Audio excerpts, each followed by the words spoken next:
அனைவருக்கும் வணக்கம். தனுசு ராசினியர்களுக்கு அடுத்த 7 நாட்கள் மாபெரும் வெற்றி உங்களுக்காக காத்திருக்கிறது. இறைவனின் பார்வையால் இவை உங்களுடைய வாழ்வில் நடந்தே தீரும் என்ற வகையில் தனுசு ராசினியர்களுக்கு என்ன மாதிரியான நன்மைகள் எல்லாம் ஏற்பட இருக்கு, கிரக நிலைகளின் ரீதியாக அமையிருக்கும் சாதகங்கள் என்ன, பாதகங்கள் என்ன, மேலும் என்ன மாதிரியான முன்னேற்றங்கள் எல்லாம் ஏற்பட இருக்கு என்பது குறித்தான முழுமையான பதிவை தான் இந்த வீடியோல நம்ம விரிவா பார்க்க போகிறோம். அந்த வகையில தனுசு ராசினியர்களுக்கு இந்த வாரம் முழுவதுமே கிரகங்களுடைய சஞ்சார நிலைகளின் காரணமாக குடும்ப சூழ்நிலை ரீதியாக என்ன மாதிரியான முன்னேற்றங்கள் எல்லாம் ஏற்பட இருக்கு என்று பார்க்கும்போது, உங்களுடைய ராசிக்கு குரு அஷ்டமத்தில் மறைந்தாலும் கூட அவர் உச்சம் பெற்றிருக்கிறாருங்க. எனவே நேரடியான நன்மைகளை செய்யாவிட்டாலும் மறைமுகமான நன்மைகளை செய்வாருங்க. ஆனால் சிறிய தடைகளை உணரும்படியாக இருக்குங்க. அவருடைய பார்வை 2ஆம் இடத்திலும் 4ஆம் இடத்திலும் விழுவதால் தனபாக்கியத்தில் எந்த ஒரு குறையும் இருக்காது என்பதை கிரகநிலைகள் மீண்டும் மீண்டும் தெளிவுபடுத்துது. அது மட்டும் இல்லாம தனுசு ராசினியர்களை பொறுத்த வரைக்கும் 7ல் சுக்கிரனும் புதனும் இணைந்து உங்களுடைய ராசியை பார்ப்பதால் புத்தி கூர்மையுடன் காரியத்தை செய்வீங்க. இல்லறத்தில் கருத்து வேறுபாடு வந்தாலும் உடனடியாக நீக்கிக் கொள்ளும் வாய்ப்பு உங்களுக்கு நிச்சயம் உண்டு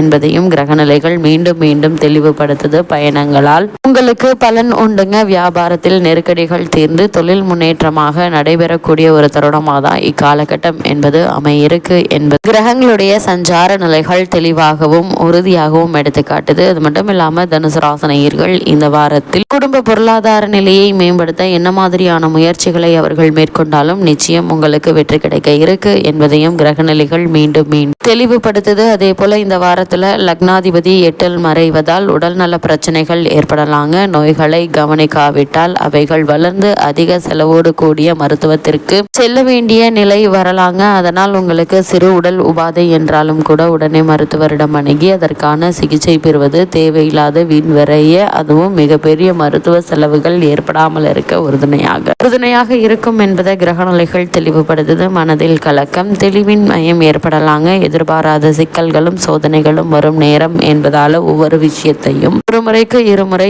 ஆழ்ந்து யோசித்து முன் அனுபவம் உள்ளவர்களிடம் ஆலோசனை பெற்று அதற்கு பிறகு அதற்கான முயற்சிகளை மேற்கொள்வது மிக மிக நல்லது என்பதை கிரகங்களுடைய சஞ்சார நிலைகள் மீண்டும் மீண்டும் தெளிவுபடுத்துது. அது மட்டும் இல்லாம தனுசு ராசினியர்களை பொறுத்த வரைக்கும் இந்த வார கிரக நிலைகளை ஆராய்ந்து பார்க்கும் போது உங்களுடைய ராசிக்கு அஷ்டமத்தில் சஞ்சரிக்கும் ராசிநாதன் குரு அங்கே உச்சம் பெற்றிருக்கிறார். இது அவ்வளவு நல்லதல்லங்க. எல்லாவற்றிலும் தடைகளும் தாமதமும் வந்து கொண்டே இருக்குங்க. ஆரோக்கிய தொல்லை அதிகரிப்பதற்கான வாய்ப்புகள் அதிகம் இருக்கு. நினைத்தது ஒன்றும் நடப்பது ஒன்றுமாக இருக்கிறது என்று கவலைப்பட்டவர்கள் வீண் பலிகளுக்கு ஆளாக நேரிடுங்க.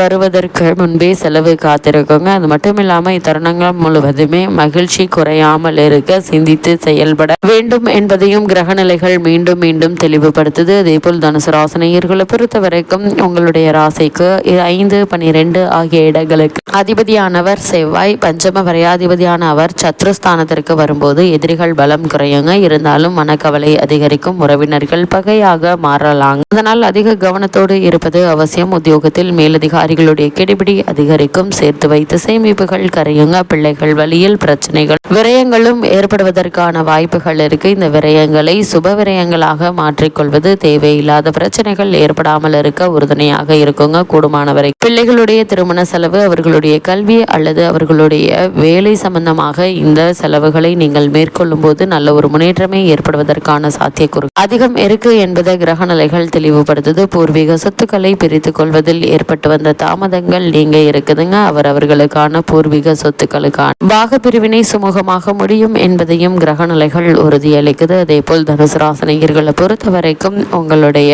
ராசிக்கு 6, 11 ஆகிய இடங்களுக்கு அதிபதியானவர் சுக்கிரன். அவர் பாக்கியஸ்தானத்திற்கு வரும்போது பெற்றோர் வழியில் ஆதரவு கிடைக்குங்க. கற்ற கல்விக்கேற்ற வேலை அமையுங்க. பாடுபட்டதற்கேற்ற பலன் கிடைக்கவில்லையே, வேறு வேலைக்கு செல்லலாமா என்று நினைத்தவர்களுக்கு வெளிநாடு அல்லது வெளிமாநிலத்திலிருந்து வேலைக்கான அழைப்புகள் வரலாங்க. கூட்டு தொழில் புரிவோர் தனித்து இயங்கும் முயற்சியில் ஆர்வம் காட்ட இருக்கீங்க. எதிர்பாராத இடமாற்றம் உங்களுக்கு நன்மை தரும் விதத்தில் அமையிருக்கு. இந்த இடமாற்றம் உங்களுடைய பதவி உயர்வையோ ஊதிய உயர்வையோ அல்லது உத்தியோகத்தில் சில சலுகைகளை ஏற்படுத்துவதற்கான சாத்தியக்கூறுகள் அதிகம் இருக்கு என்பதை கிரகங்களுடைய சஞ்சார நிலைகள் தெளிவாகவும் உறுதியாகவும் எடுத்து காட்டுதுங்க. அது மட்டும் இல்லாமல் தனுசு ராசினியர்களை பொறுத்த வரைக்கும் உங்களுடைய ராசிக்கு 2, 3 ஆகிய இடங்களுக்கு அதிபதியானவர் சனி பகவான். உங்களுடைய ராசிக்கு தனஸ்தானம் மற்றும் சகாயஸ்தானத்திற்கு அதிபதியா அவர் வக்ரம் பெறுவது அவ்வளவு நல்லதல்ல. எதையும் திட்டமிட்டு செய்ய இயலாது. குடும்ப பிரச்சனைகள் அதிகரிக்குங்க. கொடுக்கல் வாங்கலில் ஏமாற்றத்தை சந்திக்க வேண்டி ஒரு நிலை இருக்கு என்பதை கிரக நிலைகள் மீண்டும் மீண்டும் தெளிவுபடுத்துது. உங்களுடைய ராசி மற்றும் 6, 10 ஆகிய இடங்களில் சனியினுடைய பார்வை பதிகிறது. என ஆரோக்கிய தொல்லைகள் அதிகரிக்குங்க. மருத்துவ செலவுகள் கூட இருக்கு. எந்த ஒரு காரியத்தை செய்யும் போது மனக்கலக்கம் உருவாகுங்க. உத்தியோகத்தில் உங்களிடம் கொடுக்கப்பட்ட பொறுப்புகளை மற்றவர்களிடம் ஒப்படைக்க வேண்டாங்க. குறிப்பாக யாரையும் நம்பி செயல்பட முடியாத நேரமாக இந்நேரம் அமைகிறது. கூட்டு தொழில் புரிவோருக்கு கவலை அதிகரிக்கும். பங்குதாரர்கள் விலகுவதாக சொல்லி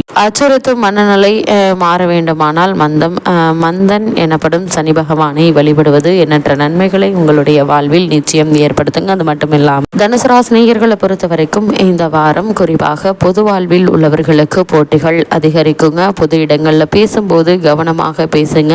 யாரை என்ன பேசுகிறோம் ஏது பேசுகிறோம் என்பதை உணர்ந்து பேசுவது அவசியம். கூடுமானவரை பொறுமையாகவும் நிதானமாகவும் இருப்பதே நல்லது. அதே போல தனுசு ராசினியர்கள் தொழில் மற்றும் வியாபாரம் செய்பவர்களுக்கு மறைமுக எதிர்ப்புகளால் மனக்கலக்கம் ஏற்படுவதற்கான வாய்ப்புகள் இருக்கு. உத்தியோகத்தில் உள்ளவர்களுக்கு உழைப்புக்கேற்ற பலன் கிடைக்காதுங்க. கலைஞர்களால் அதிக முயற்சி எடுத்துதான் வெற்றி பெற முடியும். மாணவ மாணவிகளுக்கு மறதி அதிகரிக்குங்க. பெண்களுக்கு வரவை விட செலவுகள் கூட இருக்கு. உறவினர்களுடைய பகை உருவாவதற்கான சாத்தியக்கூறுகள் நிறைந்த ஒரு தருணமாக தான் இக்காலகட்டம் அமைஞ்சிருக்குதுங்க. அதனால் அதிக கவனம் மிக மிக அவசியம் என்பதை கிரக நிலைகள் மீண்டும் மீண்டும் தெளிவுபடுத்துது. அதே போல் தனுசு ராசினியர்களை பொறுத்த வரைக்கும் தேவகுரு அசுரகுரு ஆகிய இருவரும் உங்களுடைய ராசிக்கு அஷ்டமத்தில் சஞ்சரிப்பது என்பது அவ்வளவு நல்லதல்லங்க. அதனால் மனதில் இனம் புரியாத கவலை குடிக்கொள்ளுங்க. முன்னேற்ற பாதையில் சிக்கல்கள் அதிகரிப்பதற்கான சாத்தியக்கூறுகள் அதிகம் இருக்கு. நண்பர்கள் நம்பிக்கைக்குரிய விதம் நடந்து கொள்ள மாட்டாங்க. அது மட்டும் இல்லாம இத்தருணங்களை பொறுத்த வரைக்கும் பொது வாழ்வில் உள்ளவர்கள் வீண்பலிக்கு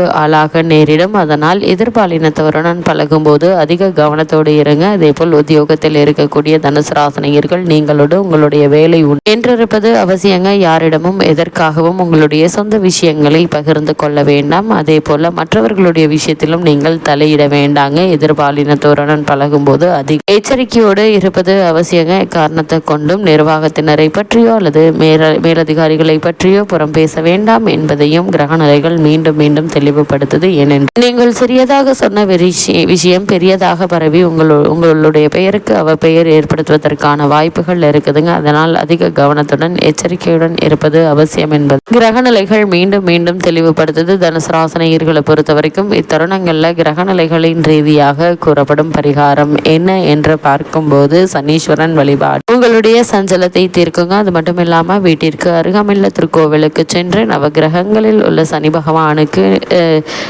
எண்ணெய் தீபம் ஏற்றி வைத்து வழிபடுங்க. எண்ணற்ற நன்மைகள் நிச்சயம் உங்களுடைய வாழ்வில் ஏற்படும் என்பதை கிரகங்களுடைய சஞ்சார நிலைகள் தெளிவாகவும் உறுதியாகவும் எடுத்துக்காட்டுது.